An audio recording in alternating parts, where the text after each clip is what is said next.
Hello ladies and gentlemen, welcome back to the channel. My name is Mark Roden, and in today's video we're going to be going over the top 25 90s cars for less than $10,000. 1990s, that includes the years of 1990, 1991, 1992, 1993, 1994, 1995, 1996, 1997, 1998, 1999.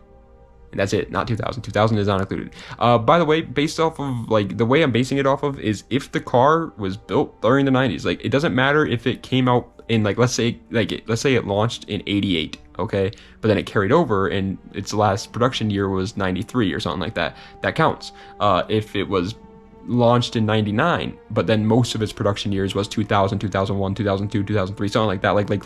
Like the C5 Corvette, for example, it's not on this list, but let's say like that one would count, you know, because it is technically a 90s car because it was built in the 90s. So that's what I mean by 90s cars. Without further ado, let's get right into it. I was going to do just a top 10, but then I went a little bit overboard and was like, ooh, that's a good one too. And so now we got top 25. Without further ado, let's get right into it with number 25. And that honor goes to the Chevy Impala SS 7th generation. By the way, I gave myself the 10K budget today. I know normally my budgets are lower than that. Usually I'll be like 5K, 4K, 3K, even 2K? Question mark? Maybe, it depends, okay? But today we're going on 10Ks because I just wanted to. I wanted to give myself a lot of cars that I could choose between. And the 7th gen Impala SS comes with a 5.7 liter V8, 260 horses, and it's rear wheel drive. My uncle has two of them, and they're really cool cars. I freaking love them. I know that they're really heavy. They're automatics only.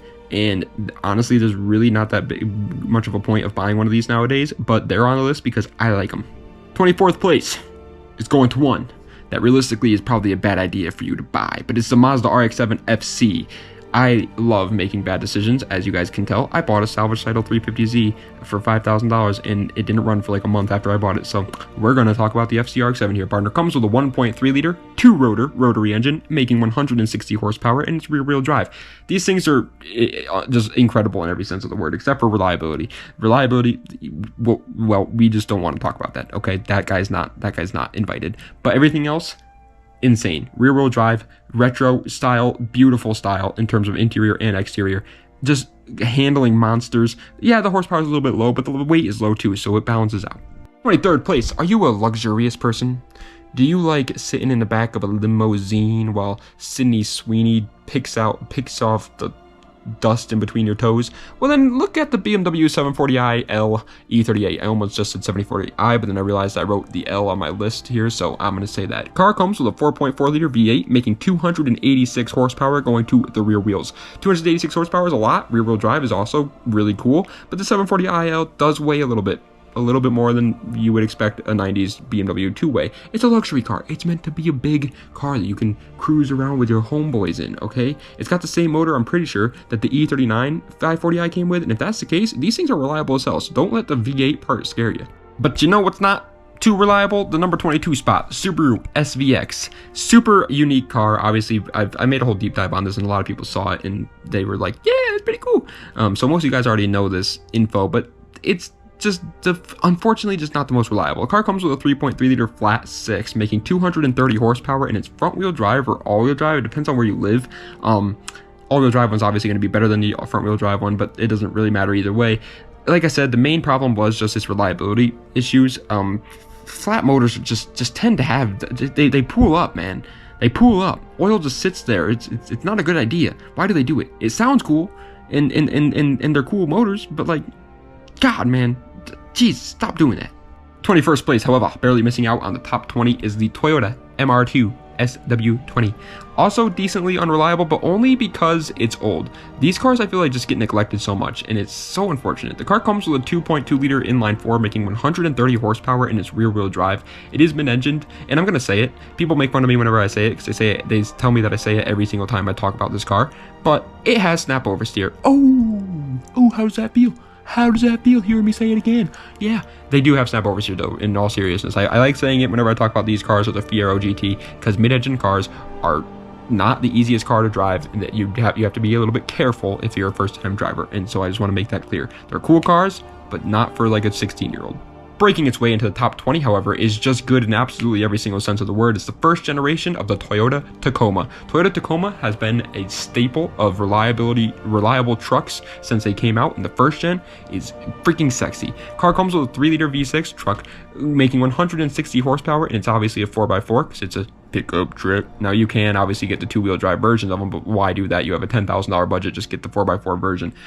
They're reliable. There are trucks that can go off-road. They're lightweight for a truck too, so if you want to make like a little bit of a race truck, this is the one to go for. Obviously, if you are trying to get like a truck to tow around your cars in though, don't get one of these, get a full-size truck. But there's such good dailies. It's like a Ford Ranger, but from Japan. 19th place is going to another sports car though. Don't worry, I know you guys are probably like, what? You said top 25 cars, and that's a truck. It doesn't count, man. Well, stop crying, okay? It's a freaking YouTube video. Grow a pair of nuts. 19th place is a Mitsubishi 3000 GT. If you're a female, by the way, I'm sorry. You do not have to grow a pair of nuts. You can grow whatever it is women have. Grow a something else. I don't want to say it because I feel like I could get demonetized. Car comes with a 3-liter V6, making 170 horsepower, and it's front-wheel drive. The VR4 is obviously super sick, but you probably aren't going to find one of those for under 10K. Can happen, maybe. I feel like you probably could find a VR4 for under 10K, but I would just not recommend it. Just get the base model. It's not as fast, not as like super cool, but it still looks cool, so that counts. 18th place is a car that's going to surprise some folk tales, okay? Because these things are imports, okay? They have to be imported if you live in these states of America, and they're right-hand drive. And so you may think, wow, this is probably really expensive, but honestly, I've found like 3 now that have been under 10K, and I'm always surprised. It's a Toyota Mark II GX100, not the JZX100. Car comes with a 2-liter inline 4, making 160 horsepower, and it's rear-wheel drive. They also are automatic onlys, unfortunately, so pretty much you have to swap everything if you want to make this fun. The motor's not good, the transmission's not good. So if you want to make the car a fun car, you got to put something else in it. But for what it is, honestly, I wouldn't even really worry about that. If you just want like a daily driver, these things are incredible. I found one with around 30-something thousand miles, or like 60 or 70-something thousand kilometers, for $6,500, dude. And it's a sedan. Like, you have a lot of space. It's a Toyota, so it's reliable, and you're getting it for $6,500 with 30-something thousand miles on it. They're just a good deal. 17th place is another car that's just like that. It's just another good, reliable daily driver sedan. It's the Mercedes E320 W124. Now, the E320 W124 can also be something fun though, just like the Mark II. It's gonna take some work. Car comes with a 3.2-liter inline 6, making 217 horsepower, and it's rear-wheel drive. But unlike the Mark II, it's a lot lighter. It's a light car. And Mercedes, even though they have a bad reputation nowadays in terms of the reliability, because they are about as reliable as trying to ride a freaking Tostitos to work and back every day. Back in the day, they used to be reliable as hell, and the W124 is one of those. 16th place, because I'm an American, and so you bet your sweet bippy I'm going to put another American car on this list. It's a Chevy Corvette C4. I said the C5 was on this list, but I didn't say nothing about the C4. Haha, how does that feel? Car comes with a 5.7-liter V8, making 245 horsepower, and it's rear-wheel drive. This is, however, during the gas crisis, so every single year had a different horsepower number, and I went with the best horsepower number. So most likely, you're probably going to get one with less horsepower, but either way, it doesn't really matter. It's a super lightweight car, even for a Corvette. It's light as hell for Corvettes, and it is still a Corvette as well, so it still handles really well. It's still fast in a straight line. It's zippy. It's a zippy little car. Yes, it looks a little bit weird compared to the other Corvette generations, but honestly, I feel like it's overhated, man. It's got pop-up headlights. I just realized I was probably talking at the speed of like freaking Busta Rhymes there, so I'm sorry, but either way, 15th place is a Subaru Legacy GT 3rd generation, or what I like to call the last cool Legacy, because everything else after this has kind of just been a big old poopy fart stain in my underwears. This car comes with a 2.5-liter flat 4. I already mentioned what I think about flat motors, making 165 horsepower, going to all 4 wheels. Pretty much the same motor that they put in every Subaru at the time. The Imprezas, the Foresters, every Subaru had this motor. Even the Baja, I think, had the same motor. And it's a tried and true motor. It's a good motor until you start to try getting a ton of power out of it. Once you start doing that, it becomes a little bit questionable. 14th place, voila, is going to another just retro JDM bad boy, the Toyota Supra Mark III. Normally, I would say these cars are unreliable, but let me explain something real quick. We have a budget of 10,000 doll hairs, friend, and you could even go get some more doll hairs if you have a doll in your closet. Alright, car comes with a 2.5-liter inline 6, making 200 horsepower on the dot. I love that, and it's rear-wheel drive. But yeah, like I said before, Mark III Supras in most of my videos I'll say are unreliable, and the reason why is because usually I'm talking about like a price range of like $5,000. And 4 or 5K, the ones you're going to find are going to be beaten up, destroyed examples of it. But since we have a budget of 10K today, you can find a much better example of a Mark III Supra, and then it'll be reliable as hell. It's pretty much just the owners that you got to watch out for with these cars. Which can't really be said about the next car, but kind of. It's the Nissan 300ZX Z32. These things are reliable, but when they break, they're a nightmare to work on, and that's kind of the It's kind of the give or take of these cars. The car comes with a 3-liter V6 making 222 horsepower in its rear-wheel drive.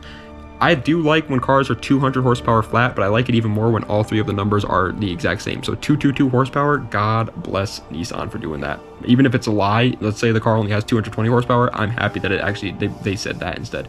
But yeah, like I said, the motor is a VG30, I think is what it's called, and it's just too big for the engine bay. So working on these things are always kind of a nightmare, and since they are old cars, chances are you're going to have to work on it. 12th place, however, you probably will also have to work on, but they're reliable as hell. People sleep on them. It's the Porsche 944. I feel like everybody thinks that since it's a German sports car, it's automatically unreliable, but that is not the case with these Porsches, man. This car is reliable as hell. Car comes with a 2.5 liter inline 4, making 147 horsepower in its rear-wheel drive. Yes, is it low power for a Porsche? Yes, but it's also low priced for a Porsche. You're not going to get a 911 Turbo S for less than 10K, so stop dreaming. Stop it. The 944 is one hell of a car. If you like the RX-7 FC, how do you not like this? It's pretty much the same thing, but it's more reliable. 11th place, however, is going to even more of a reliable car, probably one of the most reliable cars on this list, the Honda Accord 4th generation. And for those who are watching this video and it's your first time watching a good old-fashioned Mark Roden YouTube channel video, and you're probably like, why does this guy keep bringing up reliability? Like, I don't care about that. A lot of people on my channel do, okay? A lot of these guys that are watching my videos are youngsters, and they want something that's cool, but also can get them to school and back on time without their parents having a hernia over it. So I like to include reliability when thinking about these cars. Either way, the car comes with a 2.2 liter inline 4, making 140 horsepower in its front wheel drive. I know what you're thinking, it's a Honda, so it's got to be able to make a lot of power. Unfortunately, these cars came with an F series, and so they're not the best at making power, but they still can if you really want to. More so though, just keep it pretty much stock, man. Just have a nice, good looking little JDM car that's reliable. 10th place is not reliable. Well, it kind of is. It's questionable car, to say the least. It's the BMW 540i E34. It really just, this is another one of those cars, kind of like the 300ZX or the Mark III Supra, where it depends on the owner, man. If the owner took care of it, it should be fine. It'll treat you nicely. But if the owner didn't, it's not going to treat you nicely, and it's going to be a nightmare. Car comes with a 4.4 liter V8, making 282 horsepower in its rear wheel drive. It's pretty much the same motor as the E38s and the E39s, but not exactly. It's a little bit less reliable, and it makes a little bit less power than those two motors, but it is still a good car. Again, it just kind of, these are a car I'd be careful with. Just be careful. If you're going to look at one, make sure you bring somebody that knows what they're doing. 9th place, however, you could be blind, you could be Helen Keller and go look at one of these cars, and it wouldn't matter. It would still work because it's the Ford Ranger. The Ford Ranger you could throw it off of Mount Vesuvius. It could go into the lava, come back out as like a skeleton, like that one episode of SpongeBob where they're on the roller coaster and they drop all the way down, and then when they come back up, it's just their skeletons. It could be like that, and you would still be fine driving this thing around. They come with a 4 liter V6 making 190 horsepower, and again, they are 4x4s. You can again get them in 2-wheel drive versions of them, but what's the point? You could find a Ford Ranger that's a 4-wheel drive version for like $1. They would probably pay you to take it, because there's so many of these things all over the place. So you don't have to worry about your budget or anything with these cars. They're just incredible options for like a good daily. And they also can be fun because they can go off road and you can go do some overlanding activities with them. They're just a good overall vehicle. Now, obviously, again, they are a small truck, so don't expect to be like towing anything with them or having a bunch of space. But if you just need like a little daily, they're awesome options. 8th place is the king of unreliability, besides like the FCRX7 of this list, but I put it in 8th because I freaking love them. It's the Audi S4 B5. These things blow up more than, I don't know, something that blows up a lot. What blows up? A tanker, a gas station in a video game. They blow up all the time. Car comes with a 2.7 liter twin turbo V6, making 250 horsepower in its all-wheel drive. That is enough. I don't care if the second I step foot in this car, I don't care if when I look at the car, it blows up and blinds me because shrapnel gets in my eyes. The 250 horsepower with a twin turbo V6 going to all 4 wheels is enough. And it's a freaking 90s car. Like, what were they doing? Audi was smoking something amazing back in the 90s. 7th place, however, is one that I'm going to have to convince some people is under 10K, because for some reason people think it's not anymore. The Nissan 240SX S14.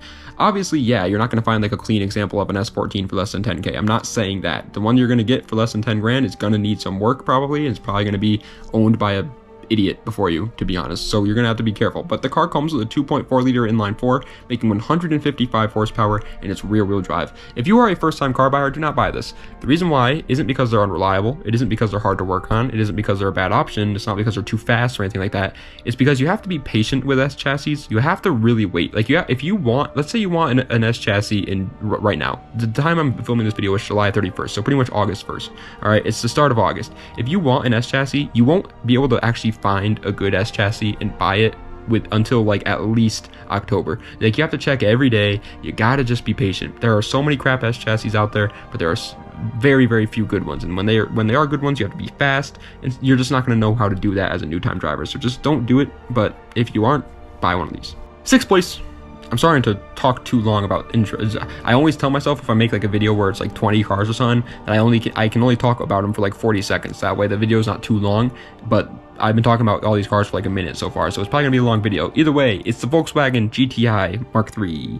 I'm not a big GTI guy, but oh my lord, I am Mark III and a Mark IV fan. Car comes with a 2.8 liter VR6, making 176 horsepower, and it's front wheel drive. VR6s can make a lot of power, they're reliable, the car looks good. It's a little bit small though, so keep that in mind. But overall, it's a good car. I like them. 5th place. Did you watch Tokyo Drift recently and you were like, hey man, I really want one of those Mitsubishi Evos, but I don't have Mitsubishi Evo money? Well then, here you go, partner. It's the Mitsubishi Eclipse GSX 2G. It's the car that Brian O'Connor drove in the very first Fast and Furious, so I don't know why you didn't think about that. But either way, car comes with the same motor that the Evos do, the 2-liter turbo inline 4, making 210 horsepower, and it's all-wheel drive. It obviously is a watered-down version of the 4G63, so that way that they didn't take away sales from their Evo, but pretty much it's the same thing. It's literally just a pocket Evo, man. Have a blast. I think they actually look equally as good, if not even a little bit better than the Evos, so up to you.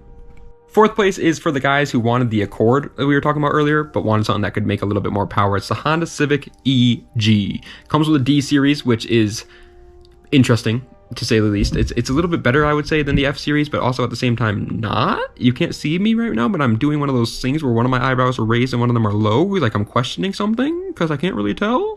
Car comes with a 1.5 liter inline 4, making 106 horsepower, and it's front wheel drive. 106 horsepower is blistering fast, okay? That's like at least 100. Okay, that's a lot of power. It's triple digits horsepower. You might as well be 999. The car is also super lightweight. It handles like a dream. Yes, the D series isn't obviously as good as something like a K series or a B series, but it's still a good motor, man. 3rd place.